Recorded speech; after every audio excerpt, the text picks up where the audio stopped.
Quand vous avez expérimenté ça, là, ce terrain, quand vous avez couru partout, quand vous avez pris des tacles, quand vous avez été embrassé par vos partenaires, quand vous avez gagné des titres ou pas, mais waouh! Vous savez ce que vous construisez là? Vous construisez de la force, vous construisez de l'énergie, de la puissance. Un sentiment de liberté. Oui, je me sentais libre de faire ce que je voulais de mon corps. Et puis un sentiment de puissance, là je vous le montre. Ouais, un sentiment de puissance, c'est-à-dire un sentiment de vous approprier votre corps. Un corps à soi. Mon corps devenait un corps pour moi et pas un corps pour les autres. Votre corps vous appartient, il est fort et il sert à quelque chose. Voilà, c'est un corps qui est utile, c'est pas un décor. On ne fait pas de mouvement de balancier. Mon corps aujourd'hui est beaucoup plus que juste l'apparence. Voilà, c'est devenu quelque chose de merveilleux qui me permet de faire bien plus que juste être jolie ou juste plaire à des gens. Il me permet de soulever des charges incroyables, de faire plein de choses pour mon travail. Plein de vidéos YouTube qui sont incroyables à faire et qui me demandent d'être en forme physiquement.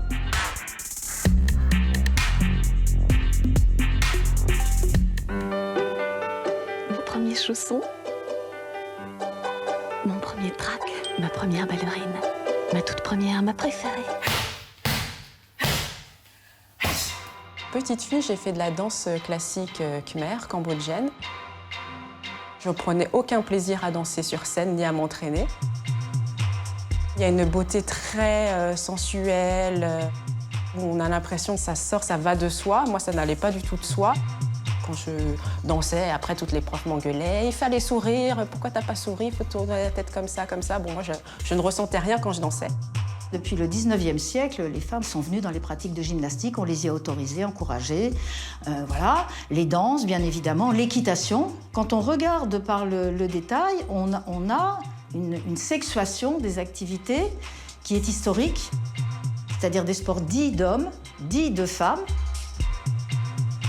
Donc il y a beaucoup d'activités qui restent à conquérir. Par exemple, les sports de force, des sports d'affrontement, des sports où il y a de la prise de risque, où il y a la manipulation d'engins lourds.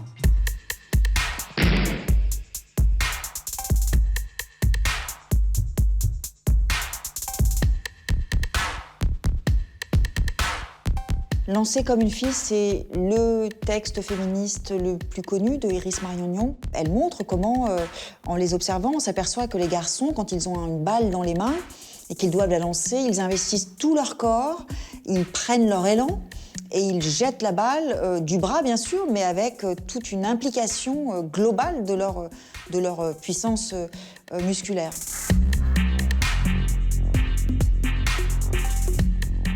Les filles, elles restent un peu plantées sur place et on voit simplement leurs bras qui bougent et qui projettent la balle, généralement, qui retombe pas très loin devant elles. C'est le signe pour Jung d'une socialisation première des filles qui est immédiatement synonyme d'une forme d'interdit, de l'action et de la projection dans le monde. La plupart savent pas courir. 4 ans, déjà. Il y a un handicap qui s'est créé, rien que parce que nos regards, nos injonctions, notre façon d'entourer l'enfant lui a fait comprendre qu'il fallait qu'elle limite son espace et sa motricité. Mais une compétence que vous n'utilisez pas, on la perd.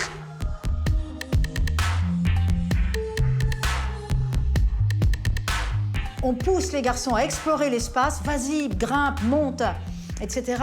On retient les filles. Attention, tu vas te faire mal, tu vas tomber, tu vas salir ta robe.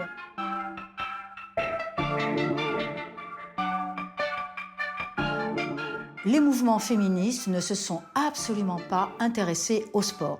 Pour beaucoup de personnes, le sport, c'est quelque chose de... Oui, enfin bon, on est dans le ludique, l'accessoire, etc. Alors que c'est un espace de socialisation extrêmement important qui commence avec les petites filles et les petits garçons qui apprennent le rapport à l'espace, le rapport aux autres, le courage, le combat. Soit disant que nous, les femmes, on n'aime pas la compète. Voilà, voilà, nous, on fait du sport. Ouais, c'est comme ça, pour le poids, pour maigrir. Mais bien sûr qu'on aime la compétition, bien sûr qu'on aime se challenger, bien sûr qu'on aime gagner. Bien sûr que nous aussi, on a des muscles, on a de la force et on a de la puissance. Bien sûr. Kataguruma, roue autour de l'épaule. In your own sense, that is, what feminine... I think we should get rid of the words feminine and masculine. Do you? Certainly should. I think we should, because too often it makes children try to act a certain way instead of feeling and doing what really is right for them. And it just kills me to see some girls be passive when in reality they're not a passive person.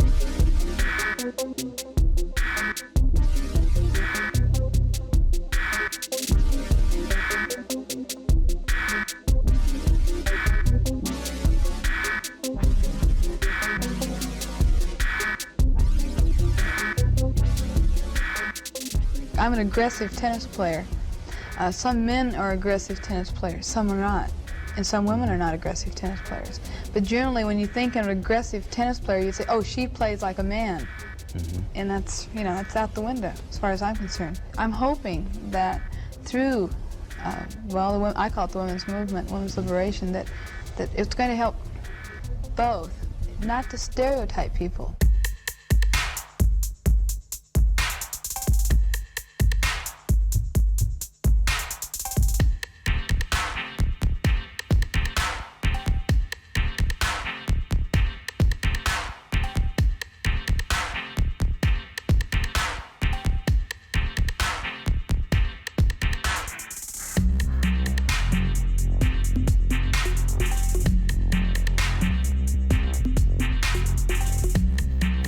Ces femmes qui font du sport dans l'espace public, elles incarnent pour moi un peu l'ambivalence de la condition féminine contemporaine. C'est-à-dire que par un premier aspect, elles sont libres.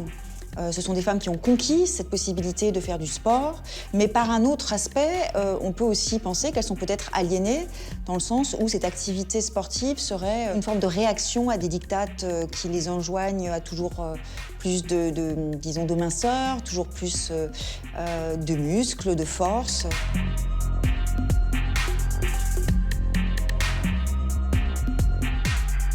Les années 80, il se produit en effet une bascule qui est l'importation des pratiques venant de Californie, donc l'ouverture de salles privées où on fait de la musculation, de la mise en forme. Le développement de ces pratiques d'entretien, c'est un peu le verre à moitié plein ou à moitié vide. À la fois, c'est une façon d'éloigner les femmes de la sédentarité. Donc ça, c'est plutôt positif, plutôt émancipateur. Mais à la fois, sur le plan de l'histoire, on est toujours une activité qui répond à cette injonction à entretenir son corps. On voit bien dans les salles comment se partagent d'ailleurs les hommes et les femmes. Les hommes sont sur les engins de musculation, les haltères. Les femmes, pendant ce temps-là, vont être dans les cours collectifs à faire principalement des abdos fessiers. Alors, c'est pas n'importe quelle partie du corps, ça non plus. Pourquoi les abdos fessiers? Justement, ce sont des lieux du corps qui sont très importants dans la séduction, dans la sexualité, donc dans la sexualisation des corps. Okori Ashibarai, balayage des deux jambes. Le grand tournant de la sexualisation, il se joue à la fin des années 80, au début des années 90, c'est-à-dire dans ce grand virage néolibéral des sociétés occidentales, quand les femmes ont investi le monde du travail, mais que dans le même moment, on leur demande de continuer à montrer qu'elles restent bien, toujours des femmes. Et donc qu'elles sont bien toujours, notamment, disponibles sexuellement. Et c'est dans ce même moment des années 90 qu'on voit se déployer l'organisation à échelle quasi industrielle d'une mécanique d'enfermement des femmes dans un nouvel idéal esthétique, celui de la performance. I'm Maria King, also known as the No Excuse Mom, and I am so excited to share with you what I've been doing to get my abs in tip-top shape after having 3 kids in 3 years.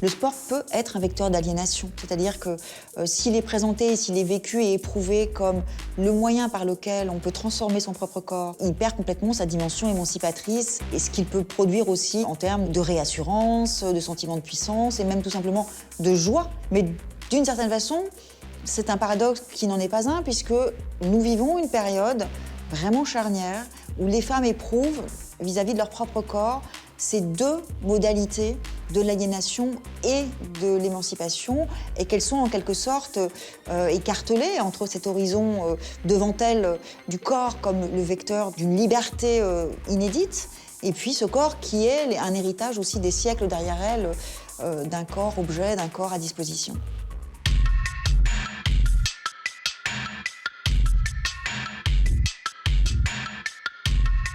Le grand discours de mes réseaux sociaux, c'est ça. Ça tourne beaucoup avec le fait de ne pas forcément rentrer dans les cases et d'en être fier, de ne pas se conformer aux normes, aux dictats qu'on nous impose depuis longtemps. On m'a reproché le fait qu'avec le corps que j'avais pas le droit de complexer, que j'étais pas le bon exemple pour parler d'acceptation de soi, etc. Souvent, c'est des personnes qui connaissent pas forcément mon parcours dans un premier temps, à savoir l'anorexie, et que donc du coup, j'ai pas toujours eu la relation que j'ai avec mon corps, j'ai pas toujours eu le corps que j'ai aujourd'hui.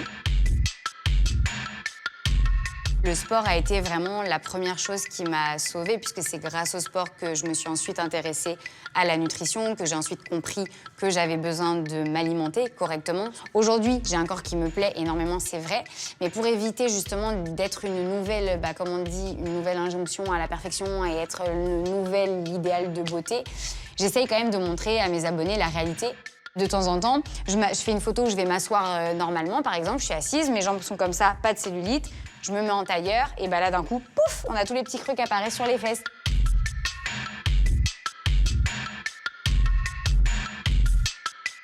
Le CrossFit, c'est le sport qui m'a aidée définitivement à me détacher de mon physique.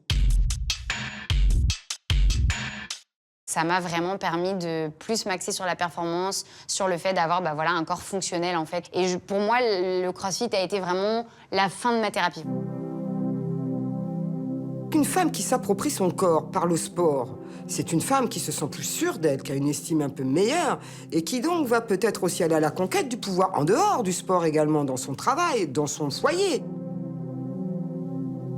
Avec cette transformation du corps, on se réapproprie bien plus qu'un corps. C'est le foot qui est venu à moi. Moi, je ne demandais rien. J'étais assise sur un terrain de foot. Je regarde un entraînement de garçons. Et là, d'un seul coup, l'entraîneur, il vient vers moi et il me dit « Viens, tu vas jouer ». Donc, je dis « Non, d'abord, je ne veux pas jouer, mais je ne sais pas jouer ». Et là, il insiste, il me dit « Écoute, il faut que je trouve un joueur, là, vite, et tu vas jouer ». Je dis « Mais non, mais je suis une fille. On ne peut pas jouer quand on est une fille. C'est interdit ». Et là, il balaye l'objection, il me dit « Non, mais t'inquiète pas, on va t'appeler Nicolas, on va te faire une licence, et puis tu vas jouer avec nous, et on va faire jouer tout le monde. » Et donc, j'accepte de rentrer sur le terrain. Et là, comme je ne sais pas jouer, je regarde. Qu'est-ce qu'ils font? Comment ils contrôlent la balle? Comment ils conduisent la balle? Comment ils font ensuite les petits ponts, les grands ponts, les sombreros, tous ces trucs magiques qu'on adore quand on aime le foot. Et puis, je leur pique tout avec mes yeux et je travaille. Je m'entraîne à côté. La magie, elle opère.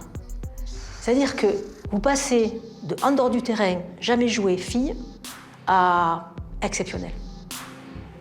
Je capte tout, je cours vite, je marque tous les buts. Et mes copains, quand ils font les équipes, quand on fait des équipes en liberté dans le quartier, ils me choisissent en premier.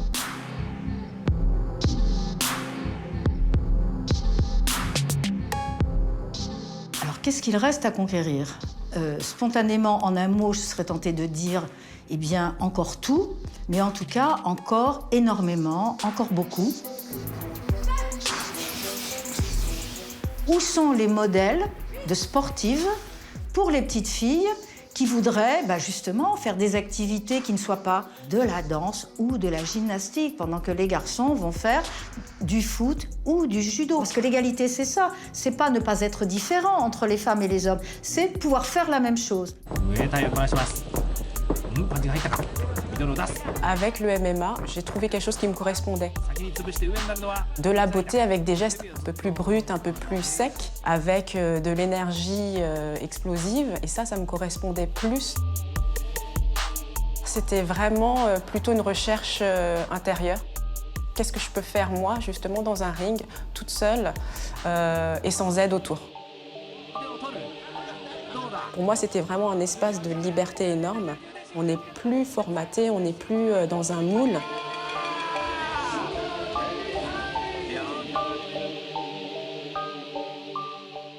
C'est un sport de combat, donc il faut combattre.